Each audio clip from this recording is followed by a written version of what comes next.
Raider Nation, Raider Nation, Raider motherfucking Nation. What it do, man? It's your homeboy, the sports man. Welcome to Raider Gang TV. Y'all know how we do. Put them kids away if you don't want them seeing this shit, all right? They're gonna do it when they 13 anyway, little bad motherfuckers. Check it out, man. Welcome to the show, man. It's the motherfucking Raiders and the Pittsburgh Steelers fucking preview. In Raider Nation, we come into this game 1-1. We come in 1-1, despite the ups and the downs. It's early in the season. Most teams don't look perfect right now anyway to beat 100. So the Raiders come in to our fucking home opener. We finally come home, first time in the season. We come home to play the arch nemesis Pittsburgh Steelers. Excuse me. You know, that dank be going out. So we playing the Steelers, right? Steelers offense, we all know, trash. Kenny Pickett, trash. Wide receivers, lethal. They got good skill positions. Najee Harris, he okay. He ain't what I thought he was going to be coming out of Alabama, but he's still a serviceable back. So we got Pittsburgh coming into Las Vegas. Pittsburgh coming off a huge win against Cleveland. Fucked up my dude Nick Chubb, fucked his leg up and shit. But they're coming off a huge win. Defense was the shit. Offense was shitty, as expected. And the defense got some touchdowns. They got some scores. They got some turnovers. They did what they do. And meanwhile, the Raiders, we come off a road loss in Buffalo after a road win in Denver. So the Raiders have coming home. Now, the Buffalo game is nothing to write home about, write mom about, or anything like that. We ain't writing home about that shit. That shit was trash.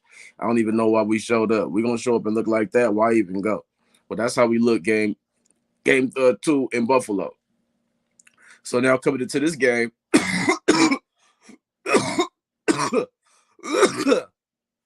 coming into this game, the Raiders are favored for the first time. Raiders favored by 3 points over Pittsburgh. Some say how, some say why. I say that's interesting. Even after the big win Pittsburgh come off, they still give Pittsburgh the underdog on the road. We finally get Jakobi Meyers back after missing game 2, after getting his fucking snot box rocked. His fucking head took off in game 1 where he balled out. 2 touchdowns, almost 100. They had almost 100 yards, a little over 100 yards. One of the two. He had a real good game 1. So we obviously missed him game 2. So I guess they figured since we got Myers back, Devontae, he's back. He left last game with only 3 minutes left in the game. Game was already over anyway. But he took an unnecessary fucking hit to the head, and we got him back. Thank goodness he's not in concussion protocol, or we wouldn't know what the fuck to do. So basically, we're favored at home. I guess they have confidence that the Raiders will get it back on track. Me, I think this is going to be a real close game. I think this game can go either way, and it's all going to really matter on what the Raiders do on offense. To me, everybody say, "Well, the defense sucks. The defense sucks." The defense isn't all that, but I'm trying to tell you, the defense isn't the sole problem. When the offense can't sustain a fucking drive, the defense is right back on the field. It may not be a 3 and out, it may be 1 first down or whatever, but they're giving up. They're giving up quick. I mean, they think we had the ball 17 minutes the entire game last game, even though they do fucking look bad.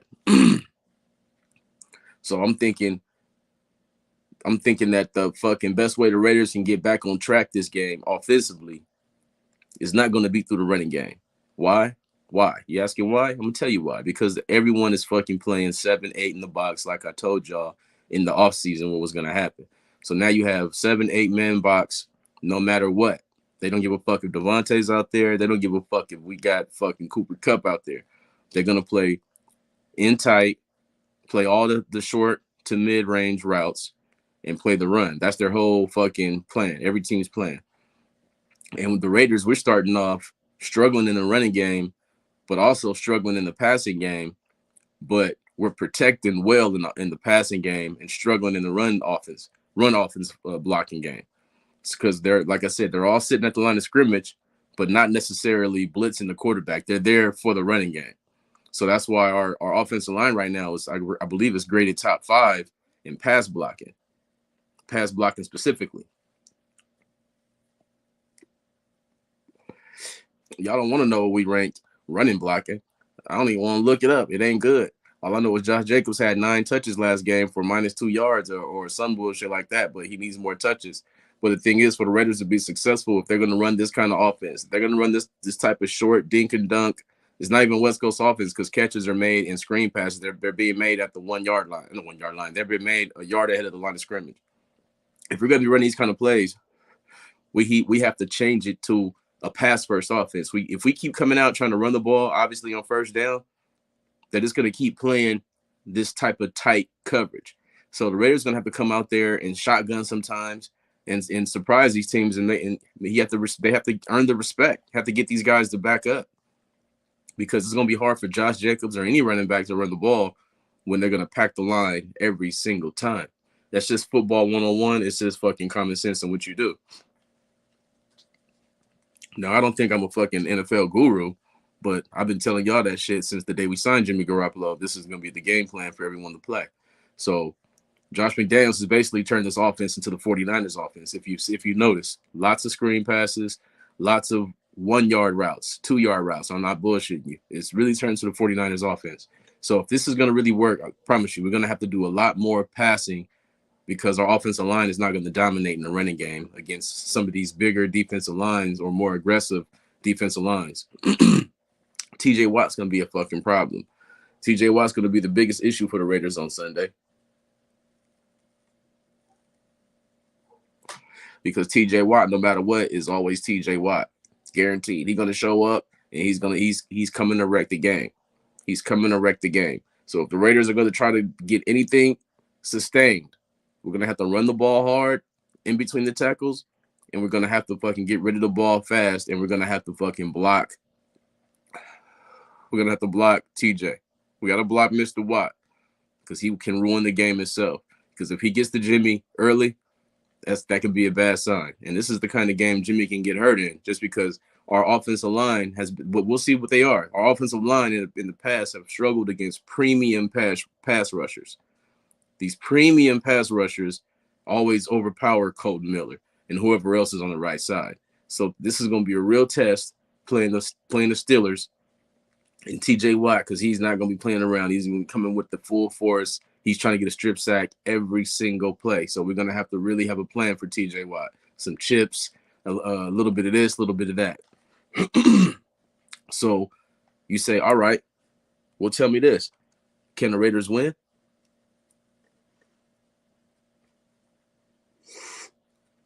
I say, yeah, the Raiders can win. The Raiders can win if they solidify the passing game. It's not solidifying the running game, because in this situation, we're going to have to really play off the pass to run instead of run to pass. It happens. It's not, wouldn't be a freak of nature. It happens. So if the Raiders can successfully establish the passing game, a sufficient passing game, they can open up the draw.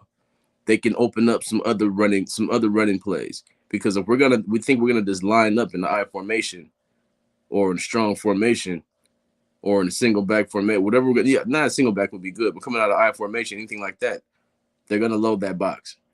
And you know Mike Tomlin, he's one of the best coaches in the NFL.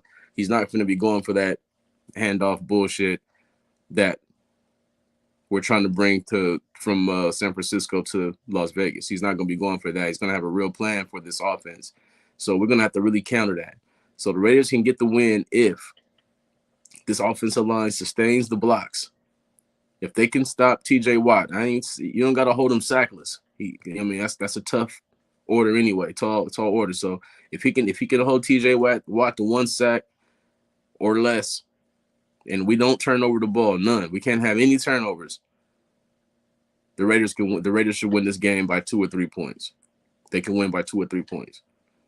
But it's going to have to be predicated on the pass being effective to make the running game be effective. Because if the running game isn't effective, then the passing game is not going to be effective at all. So they're going to have to try to switch it up and figure that part out. Now, the Raiders can easily lose if we don't establish some kind of passing game to open up this running game, because they're not gonna have much respect. They don't have any respect. This is the game plan. This is the NFL's game plan against Jimmy Garoppolo, whether he's on 49ers or on the Raiders, or even after he lead the Raiders. This is gonna be the same game plan. You play close, you play the middle of the field. This is what they're gonna be trying to do. So if we don't change some things up, if we don't open up some things and quit being so predictable in the running game, then the Raiders very well can lose this game by 4, 5, 6 points. But that really is going to depend on that offensive line. Truthfully, I believe that offensive line has a lot to say about who wins or loses on Sunday. If that offensive line continues to have a high grade, PFF grade, as far as pass blocking, and you actually contain TJ Watt, that's going to tell us a lot. That's going to tell us, okay, this offensive line is for real. We got to really work on the running game, really work on our run blocking, because this offensive line, passing wise, is top notch. So we're going to find out playing against the Steelers, against TJ Watt, and against an aggressive defense, and against an aggressive coach like Mike Tomlin, who's gonna test you. Mike Tomlin's gonna test you. He's gonna see, okay, this is what y'all want to do, and he's not gonna play around. So this is what I want to see, and he's gonna motivate his team, because guarantee you he's letting them know that they're the underdogs because they feel like they should be favored after the win they just pulled off on Monday night. So we're gonna see how it all goes, see how it all turns out. Josh Jacobs is gonna need to get some holes made for him. Understand that Josh Jacobs has he slowed down? Yes, he slowed down a little bit, but he will be back. But understand that these guys are in the backfield as soon as he gets the ball. Understand that and it's hard for the offensive line to block these guys, because there is more people, there's more guys coming than it is offensive linemen. So that's why they're having a tough time. And if you're doing a toss to Josh Jacobs and it's 7 men in the box, they're all flowing. 8 men in the box, they're all flowing on that toss.